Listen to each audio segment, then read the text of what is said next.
नमस्कार, सालू Dubey official channel पर आप सभी का बहुत बहुत स्वागत है। आज हम बात करेंगे 14 मार्च से होने वाले कुछ बड़े परिवर्तन के बारे में।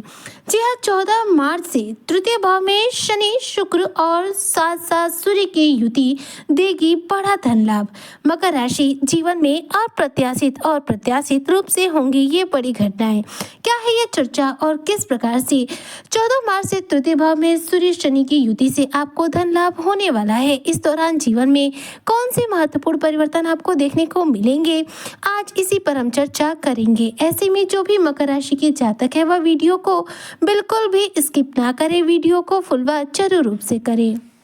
देखिए, मकर राशि के जो जातक है इस समय वर्तमान समय में देखा जाए तो शनि और शुक्र आपके तृतीय भाव में विराजमान है। शनि और शुक्र का जो महाराज योग होता है व्यक्ति के जीवन के बुरे दौर को समाप्त करता है, व्यक्ति के जीवन में धन का आगमन बढ़ाता है, क्योंकि दोनों ही मित्रवत ग्रह हैं और दोनों में देखा जाए तो हमारे जीवन में समृद्धि देने की क्षमता बहुत ज्यादा होती है।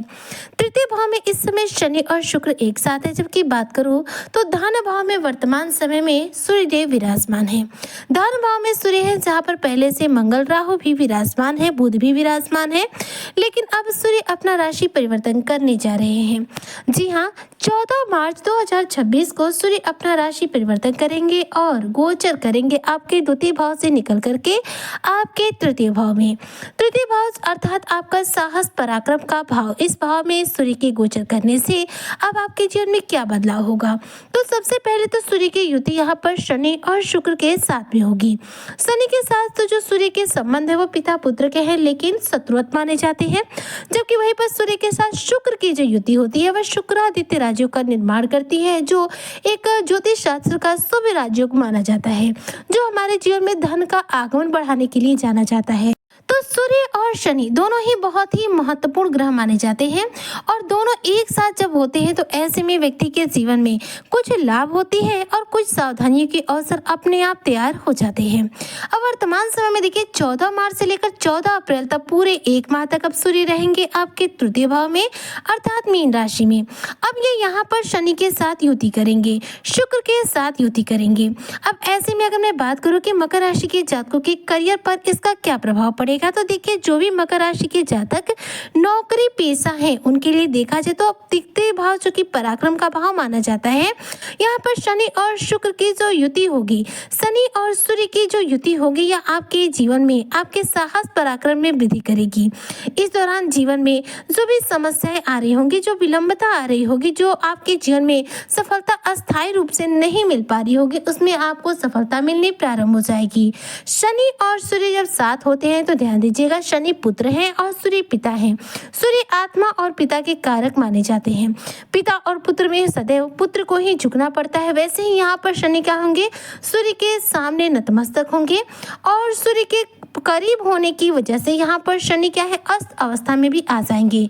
शनि अस्त अवस्था में 13 मार्च को ही आ जा रहे हैं और 14 मार्च से शनि पूर्ण अस्त रहेंगे, जबकि सूर्य और शुक्र पूर्ण रूप से बुलंद रहेंगे। शुक्र इस समय उच्च की राशि मीन राशि में है और उच्च की राशि में होने की वजह से ये अपने सबसे ज्यादा शक्तिशाली राजयोग अर्थात मालव्य राजयोग का निर्माण भी किए हुए हैं। तो शुक्र का मालव्य राजयोग का निर्माण करना आपके जीवन में धन लाभ के अवसर दे ही रहा था। अब शुक्र को सूर्य का साथ मिल गया, जिसकी वजह से धन लाभ की जो संभावना है और ज्यादा प्रबल हो जाएंगी, जिसकी वजह से इस दौरान धन के लिहाज से स्थिति आपकी अनुकूल होगी। आर्थिक स्थिति में इसका आपको पूरा फायदा देखने को मिलेगा और साथ साथ देखा जाए तो इस दौरान आपकी आर्थिक स्थिति मजबूत बनेगी। मेहनत से ज्यादा आपको लाभ होगा, मेहनत का पूरा मुनाफा आपको प्राप्त होगा। कोई धन आपका फंस गया हो, रुक गया हो, अटका हुआ हो, यानी कि रुका अटका पैसा भी आपको प्राप्त हो सकता है।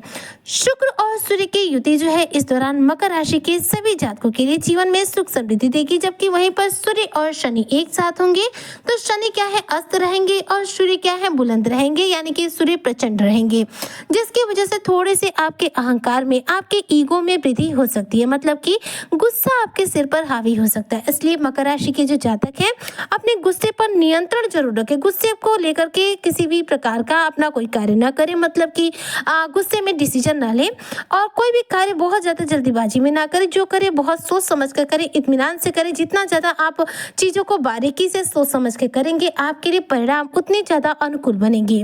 वहीं पर बात करूं आपके लिए कलात्मक और संचार क्षेत्र के हिसाब से तो देखिए सूर्य और शुक्र की जो युति होती है व्यक्ति के जीवन में, इसने रचनात्मक कार्यों में सफलता देती है। जैसे कि मान लीजिए आप सिंगिंग के फील्ड से जुड़े हैं, अगर आप फैशन डिजाइनर हैं, अगर आप बुटीक चलाते हैं, अगर आप ब्यूटिशियन हैं या फिर कॉस्मेटिक से जुड़ा किसी भी प्रकार का बिजनेस व्यापार करते हैं, तो यह सब क्षेत्र शुक्र के अंतर्गत आता है। ऐसे में शुक्र और सूर्य की इस युति से इन क्षेत्रों से जुड़े लोगों को बड़ा सफलता मिलेगा। इन क्षेत्रों में जो भी आप संघर्ष अब तक कर रहे थे, उन संघर्षों से राहत मिलेगी और इन क्षेत्रों में आपकी सफलता भी बढ़ेगी और अचानक रूप से इन क्षेत्रों में आपकी लोकप्रियता भी बढ़ेगी, क्योंकि सूर्य हमें पॉपुलैरिटी देते हैं और शुक्र क्या देते हैं, लोकप्रियता देते हैं। इसलिए कला जगत से जुड़े हुए लोगों को, रचनात्मक जगत से जुड़े हुए लोगों को इस दौरान इसका पूरा फायदा प्राप्त होने वाला है। बात करूं इस दौरान आपके स्वास्थ्य को लेकर के, तो सूर्य और शनि एक साथ रहेंगे। इन दोनों की युति उत्तम नहीं मानी जाती, दोनों शत्रु संबंध रखते हैं, लेकिन यहाँ पर शनि अस्त है, जिसकी वजह से इस दौरान स्वास्थ्य संबंधी छोटी मोटी समस्याएं आएंगी। विशेष तौर पर हड्डियों से जुड़ी समस्या आपको फेस करनी पड़ सकती है। तो अगर किसी भी प्रकार की हेल्थ इश्यू का अगर आपको सामना करना पड़े, तो तुरंत अपने डॉक्टर से कंसल्ट करें। किसी भी रूप में अपने हेल्थ को लेकर लापरवाही ना बरतें। साथ ही शनि और शुक्र की युति जो है इस दौरान जो महाराज योग बना रही है, उसकी वजह से इस दौरान आपके जीवन में ससुराल पक्ष से आपको सहयोग मिलने वाला है। ससुराल पक्ष से संबंधित कोई लाभ आपको मिल सकता है। पिता, गुरु या फिर अपने जीवन साथी के साथ किसी भी रूप में वैचारिक मतभेद चल रहा था, तो वह भी आपके जीवन से दूर हो जाएगा। यानी कि देखा जाए तो सूर्य, शुक्र और साथ साथ सूर्य की युति का जो प्रभाव है वह आप सभी मकर राशि के जातकों के लिए अच्छा रहेगा। ये तीनों ही ग्रह आपके जीवन में आ रही परेशानियों को काफी हद तक आपके जीवन से दूर करेंगे, लेकिन स्वास्थ्य को लेकर छोटी मोटी समस्याएं देंगे। और साथ साथ देखा जाए तो आपके जीवन में विदेश यात्रा के या फिर यूँ कह सकते हैं कि लंबी यात्रा के योग बनाएंगे। यह यात्रा कार्य के सिलसिले में हो सकती है, बिजनेस व्यापार के सिलसिले में हो सकती है, या फिर उच्च शिक्षा ग्रहण करने के सिलसिले में हो सकती है, लेकिन लंबी यात्रा के यहाँ पर प्रबल योग है।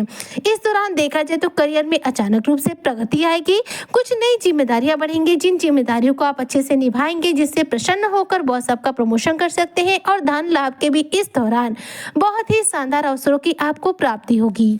अब ऐसे में आपको क्या नहीं करना है कि ये ग्रह आपको निगेटिव प्रभाव ना दे। तो सबसे पहले ईगो अहंकार आपका जो बढ़ने वाला है, इसलिए वाणी पर संयम रखें, किसी से भी वाद विवाद ना करें और स्वास्थ्य को लेकर सजग रहे। इससे क्या होगा, आपके अंदर किसी भी प्रकार की जो ईगो अहंकार की चीज नहीं आएगी, तो आपके रिश्ते नहीं खराब होंगे और आपके जीवन में किसी भी प्रकार की आपको विपरीत स्थिति का सामना भी नहीं करना पड़ेगा। साथ ही सूर्य, शनि और शुक्र को कुंडली में बलवान करने के लिए, ताकि आपको इनसे उत्तम फलों की प्राप्ति हो सके। तो शनि देखिए अस्त है, तो शनि से तो आप यहाँ पर निश्चिंत रहिए कि शनि कोई दुष्प्रभाव देंगे। आपको यहाँ पर सूर्य और शुक्र से जुड़े विशेष तौर पर उपाय करने हैं। तो सूर्य को बलवान करने के लिए रोजाना सूर्य को अर्घ दीजिए, जबकि शुक्र को बलवान करने के लिए रोजाना इत्र का प्रयोग करना शुरू कर दीजिए।